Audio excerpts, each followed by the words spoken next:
मित्रों, आज हम आपको एक ऐसी पौराणिक कथा के बारे में बताएंगे जो आपको हैरान करने के लिए काफ़ी है।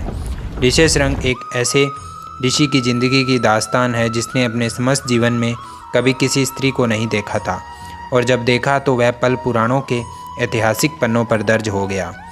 हिंदू पुराणों में महान ऋषि कश्यप के पौत्र और विवांडक ऋषि के पुत्र ऋषेशरंग के जन्म की कहानी भी हैरान करने वाली है।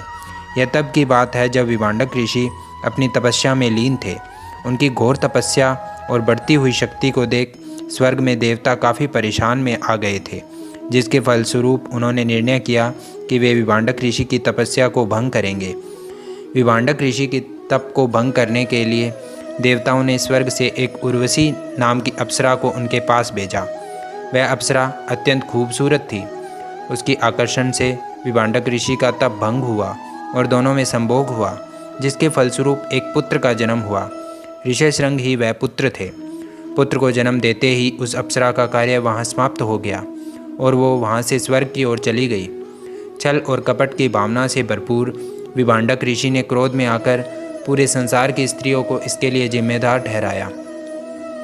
इसके बाद वे अपने पुत्र को एक जंगल की ओर लेकर चले गए। अपने साथ हुए इस छल के कारण उन्होंने प्रण किया कि जीवन भर वे अपने पुत्र पर किसी स्त्री की छाया तक नहीं पड़ने देंगे। यही कारण था कि ऋषेशरंग ने कभी किसी स्त्री को नहीं देखा था। कहते हैं, क्रोधित होकर विवांडक ऋषि जिस जंगल की ओर गए थे उनके पास एक नगर था। उनका क्रोध उस जंगल में जाने के बाद और बढ़ने लगा, जिसका असर उस नगर पर पड़ने लगा। वहाँ अकाल से मातम छाने लगा, जिससे परेशान होकर नगर के राजा रोमपाद ने अपने मंत्रियों ऋषि मुनियों को बुलाया। इस दुविधा का समाधान ऋषियों ने ऋषेशरंग का विवाह बताया।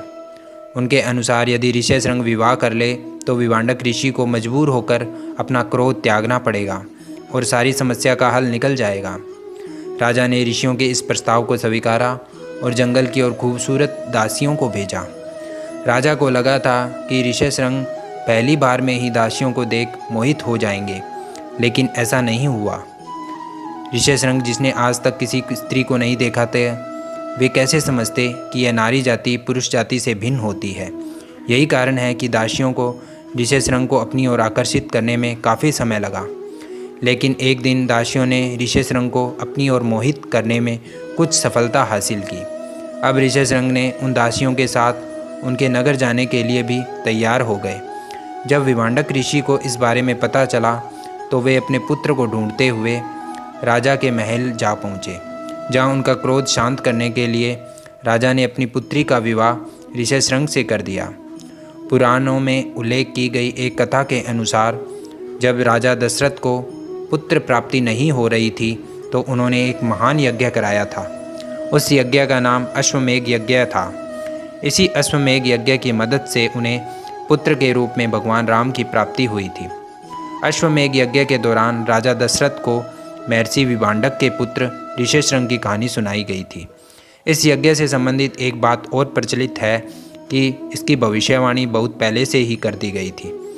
इतना ही नहीं, यह भी कहा जाता है कि राजा रोमपाद ने ऋषेशरंग से अपनी जिस दत्तक पुत्री का विवाह किया था वह कोई और नहीं बल्कि अयोध्या के महाराज दशरथ की पुत्री और श्री राम की बहन थी। तो मित्रों, आपको यह जानकारी कैसी लगी?